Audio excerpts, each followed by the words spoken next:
Hello friends, good morning. কেমন আছো সবাই? আশা করছি সবাই খুব ভালো আছো আর আমরাও ভালো আছি। আমার আরও একটি নতুন ব্লগে তোমাদের সবাইকে স্বাগত জানাই। আজকে সকালবেলায় ঘুম থেকে উঠেছি 7টার সময়, কারণ চারদিকে জানলা দরজা সমস্ত কিছু বন্ধ ছিল আর টাইমটাও বুঝতে পারিনি।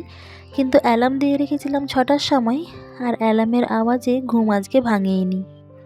কারণ কি বলো তো, আমি এখন বাপের বাড়িতে আছি। কালকে রাত্রি 10টার সময় আমি এসেছি বাপের বাড়িতে, আর সেই জন্য সকালবেলা ওঠার কোনো চাপ ছিল না।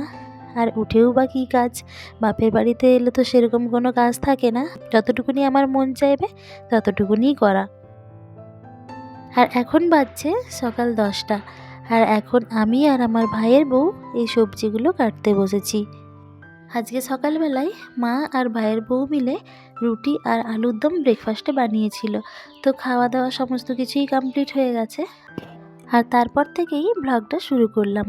আশা করছি আজকের ব্লগটা তোমাদের কিছুটা হলেও ভালো লাগবে। সম্পূর্ণ ভিডিওটা দেখার জন্য অনুরোধ রইল।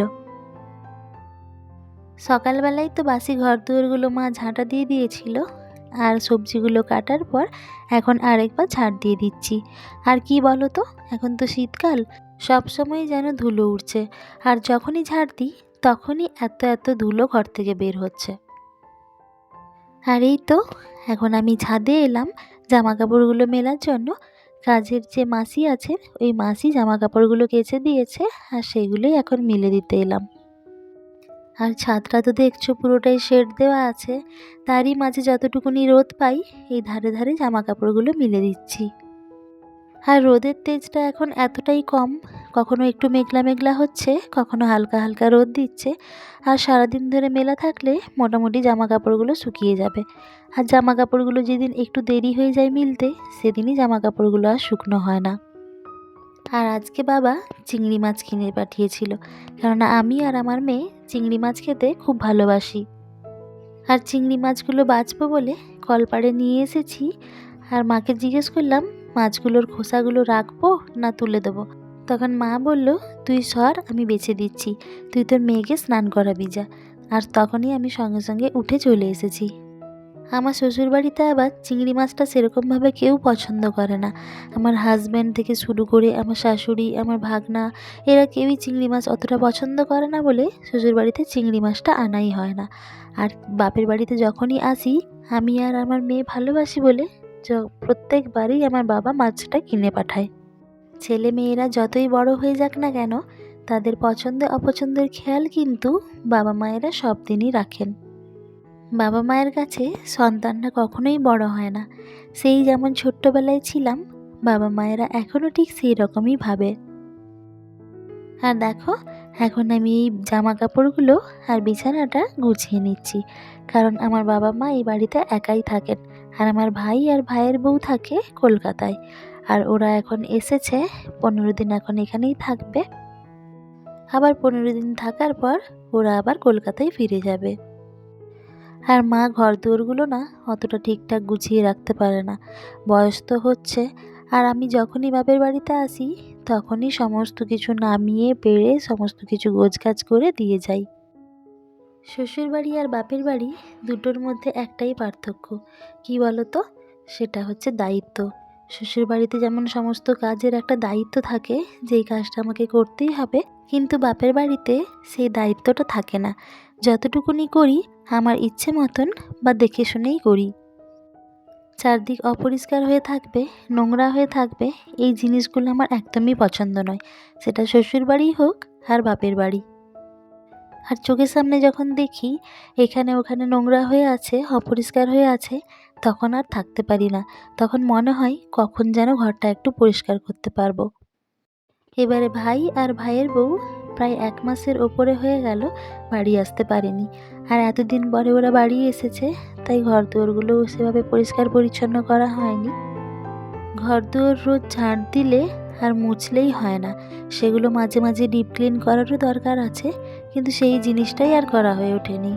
আর এখন দেখো, আমি সমস্ত কিছু পরিষ্কার পরিচ্ছন্ন করে নিয়ে স্নানটাও সেরে নিয়েছি, আর তারপরে ঠাকুরকে একটু ধূপ দিয়ে দিচ্ছি।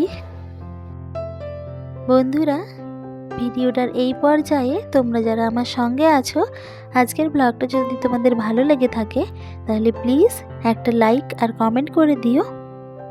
আর যারা আমার নতুন বন্ধু আছো, আমার ভিডিওগুলো দেখছো অথচ চ্যানেলটা এখনও সাবস্ক্রাইব করা হয়নি, চাইলে আমার চ্যানেলটা সাবস্ক্রাইব করে আমার এই ছোট্ট পরিবারের পাশে থাকতে পারো। তোমাদেরকে একটা কথা বলতেই ভুলে গেছিলাম, আর সেটা হলো এটা আমার বাবা মায়ের নিজস্ব বাড়ি নয়, এটা হচ্ছে ভাড়া বাড়ি। আর আমাদের যে নিজস্ব বাড়িটা আছে সেটা এখান থেকে জাস্ট একটুখানি দূরেই। আর ওখানে যেহেতু মাটির বাড়ি ছিল আর ওই বাড়িটা ভেঙে পাকা বাড়ি বানানো হবে, তো সেই জন্যেই বাবা মায়েরা এখন ভাড়া বাড়িতেই আছেন। তোমাদেরকে তো পুরো রুমটা ঘুরিয়েই দেখালাম কতটা অগোছালো হয়ে আছে, আর তার কারণটা তো একটু আগেই বললাম। মা বাবা তো একাই থাকেন, আর মা অতটা গোছগাছ করে উঠতে পারেননি, তো সেই জন্যই ভাবলাম ঘরটা একটু পরিষ্কার পরিচ্ছন্ন করে দিয়ে যাই। শুধু আজ বলে নয়, বিয়ের আগের থেকেই আমি ঘর দুয়ারগুলো পরিষ্কার পরিচ্ছন্ন করে টিপটপ করে রাখতাম। আর এখনো পর্যন্ত আমি যখনই বাপের বাড়িতে আসি সমস্ত দিকটা আমি পরিষ্কার পরিচ্ছন্ন করে ভালো করে টিপটপ করে রেখে দিয়ে যাই। আর বিয়ের আগে তো মাটির বাড়িতে থাকতাম, ওইখানটাও চেষ্টা করতাম ভালোভাবে গোছগাছ করে সবসময় পরিষ্কার পরিচ্ছন্ন করে রাখতে। আর এটা দেখো, এটা একটা শোকেস কাম ওয়ার্ড্রপ, আর এখান থেকেই আজকে পরিষ্কার করতে শুরু করেছি। এই শোকেসটার ভেতরে যা যা জিনিসপত্র ছিল সমস্ত কিছু বের করে আবার নতুন করে ভালো পেপার পেতে আবার জিনিসগুলোকে একটা একটা করে গুছিয়ে রাখছি। আমার মতে বলে ঘর দুয়ার যেরকমই হোক, ছোট হোক বা বড়, মাটির হোক বা পাকার, সেটা কোনো ম্যাটার না, কিন্তু পরিষ্কার পরিচ্ছন্ন করে গোছগাছ করে রাখাটাই বড় কথা। আমার বাপের বাড়িতে কিন্তু সেরকম কোনো কিছুই দামি ফার্নিচার নেই, তবে যেটুকুনি আছে সেটা অনেক কষ্ট করে তিলে তিলে গড়ে তুলেছেন আমার মা। আর কি বলো তো, যে কোনো জিনিস যদি আমরা যত্ন করে রাখি তাহলে সেই জিনিসটা এমনকি আমাদের সারা লাইফও কেটে যেতে পারে।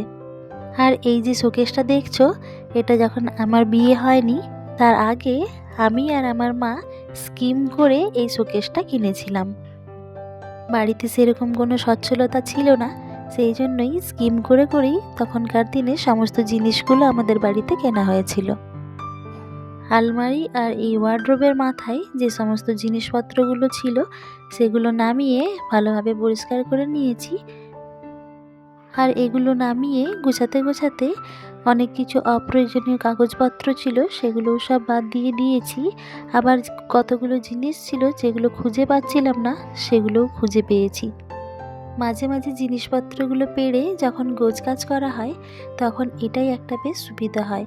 কোনো জিনিস হয়তো খুঁজে পাচ্ছি না বা কোনো জিনিস হয়তো অপ্রয়োজনীয়, সেগুলোও ঠিক টাইম মতন পাওয়া যায় বা বাদ দেওয়া যায়। তো দেখো, তোমাদের সাথে কথা বলতে বলতে আমার এই ফার্নিচারগুলোও মোটামুটি ক্লিন করা হয়ে গেল।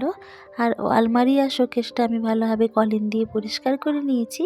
এখন মোটামুটি ঘরটা আগের থেকে অনেকটাই একটু গোছানো হয়েছে। তো চলো, আজকের ভিডিওটা তাহলে এই পর্যন্তই রাখছি। দেখা হবে আবারও একটি নতুন ব্লগের সাথে। ততক্ষণ সবাই ভালো থেকো, সুস্থ থেকো। টাটা।